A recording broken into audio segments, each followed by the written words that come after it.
জীবনে যত সুন্নাহ মানবেন, রাসূল সাল্লাল্লাহু আলাইহি ওয়াসাল্লামের সুন্নাহ আছে যেখানে বরকত আছে, যেখানেই সুন্নাহ সেখানেই বারাকা, সেখানে আপনি বারাকা পাবেন। যে কোনো সুন্নাহ, like Sunnah of eating, Sunnah of sleeping, Sunnah of travelling, Sunnah of trading, খাওয়া, ঘুমানো, সফর করা, ব্যবসা, কাজ করা, যে কোনো কাজের ক্ষেত্রে সুন্নাহ মানলেই ওটার মধ্যে বরকত আছে না নাই? সুন্নাহর সাথে সবসময় নিজেকে জড়িয়ে রাখবেন। যেমন সুন্নাহ অফ ইটিং, খাওয়ার সময় সুন্নাহ মানলে কি বরকত পাওয়া যায় একটু দেখেন। এক সাহাবী এসে বলে, ইয়া রাসূলুল্লাহ, ইন্না নাআকুলু ওয়ালা নাশবা।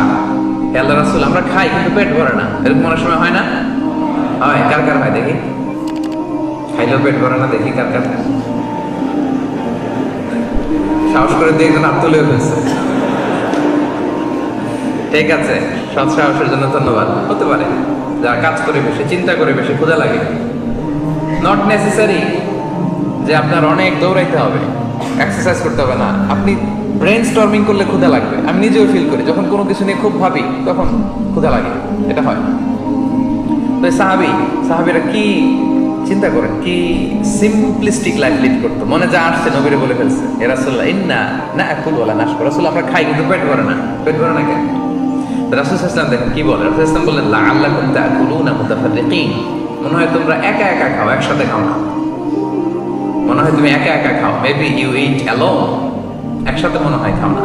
ওই সাহাবী বলে, না, হ্যাঁ ইয়া রাসূলুল্লাহ, আমি আসলে একা একা খাই, অন্যদের সাথে বসে মিলেমিশে খাই না। তখন রাসূল সাল্লাল্লাহু আলাইহি ওয়াসাল্লাম খাবারের সুন্নাহ শিখিয়ে দিলেন, দ্য এটিকেটস অফ ইটিং। তিনি বললেন, ইজতামিউ আলা তাআমিকুম, না না না, একা একা খেও না, খাবার নিয়ে একসাথে সবাই বসবা। ওয়াযকুরু ইসমাল্লাহি আলাইহি, খাওয়ার আগে বিসমিল্লাহ বলবা। ফাইন্নাহু ইউবারাকু ফি, তাহলে তোমাদের খাবারে বরকত ঢুকায় দেওয়া হবে। এবার বুঝছেন সুন্নাহ মানলে কিভাবে বরকত পাওয়া যায়? দেখেন, খাওয়ার ক্ষেত্রে আরো রাসূল সাল্লাল্লাহু আলাইহি ওয়াসাল্লাম কি ইনস্ট্রাকশন দিয়েছেন। তিনি বলেছেন, আহাব্বু আত-তাআমি ইলাল্লাহি মা কাসুরাত আলাইহিল আইদি। আল্লাহর কাছে সবচেয়ে প্রিয় খাবার ওইটা যেই খাবারে অনেকগুলো হাত পড়ে। এক প্লেট নিয়ে শুধু এক হাত দিয়ে খাচ্ছেন, এটা আল্লাহর কাছে পছন্দ না।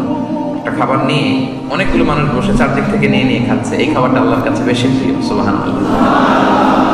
তাহলে একা একা খাবেন না, বাসায় যে স্ত্রীকে নিয়ে খাবেন, ছেলে মেয়েদের নিয়ে খাবেন, বাবা মাকে নিয়ে খাবেন, বন্ধুদের একসাথে খাবেন।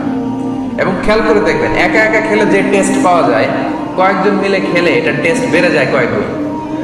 কি বলেন? পারে না? পারে। দেখবেন, খেয়াল করে দেখবেন, তাহলে বেশি বরকত। আবার রাসূল সাল্লাল্লাহু আলাইহি ওয়াসাল্লাম বলেছেন, আরেকটা এটিকেট শুনেন, আল বারাকাতু তানজিলু ওয়াসাতাত তাআম। খাবারে বরকত নাজিল হয় একেবারে মিডলে, মাঝখানে। এক প্লেট খাবার, মাঝখানে বরকতটা আগে নাজিল হয়, সেখান থেকে ছড়ায়। ফাকুলু মিন হাফিয়াতি, তোমরা চারিপাশ থেকে খাও, মাঝখান থেকে নিও না। ওয়ালা তাকুলু মিন ওয়াসাতি, মাঝখান থেকে উঠাবো না। তাহলে লেটস সে বিরিয়ানি আনা হলো এক বোল, আপনি যখন ডিস্ট্রিবিউট করবেন বা খাবেন, আপনি এক পাশ থেকে শুরু করবেন, করতে করতে করতে করতে মাঝখানে যাবেন। অনেকে একবার মাঝখান থেকে দেয়া শুরু করে, না, বরকত নামে ওই জায়গায়, ওইটাই যদি একজনকে দিয়ে দেন তো বাকিরা বরকত পাওয়া লাগবে না? হ্যাঁ, তাহলে বুঝে শুনে না? আচ্ছা, মাশাআল্লাহ, তো বুঝতেছেন। আরো কি বলেছেন রাসূল সাল্লাল্লাহু আলাইহি ওয়াসাল্লাম, তুআমুল ওয়াহিদি ইয়াকফিল ইসনাইন। দেখেন আমাদের ইসলামিক ভ্রাতৃত্ববোধ কত সুন্দর। একজনের খাবার দুইজনের হয়ে যায়, রাসূল সাল্লাল্লাহু আলাইহি ওয়াসাল্লাম বলেছেন।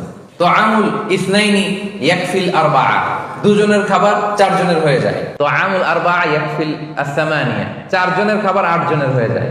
এটা আমাদের ভ্রাতৃত্ববোধ। একটা বঙ্কুস চাইলে দুজনে খাওয়া যায় না? কথা কন না কেন?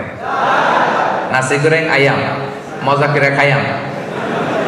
তো নাসি গোরেং আয়াম নিয়ে আসছেন আপনি এক বক্স, এটা দুজনে মিলে খাইলে হবে না?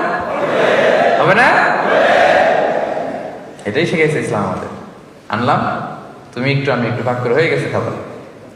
দুইজনের খাবার চারজন শেয়ার করা যায়, রাসূল সাল্লাল্লাহু আলাইহি ওয়াসাল্লাম বলেছেন। চারজনের খাবার আটজন শেয়ার করা যায়। আলহামদুলিল্লাহ পড়ে। কি সুন্দর এটিকেটস তিনি আমাদেরকে শিখিয়েছেন।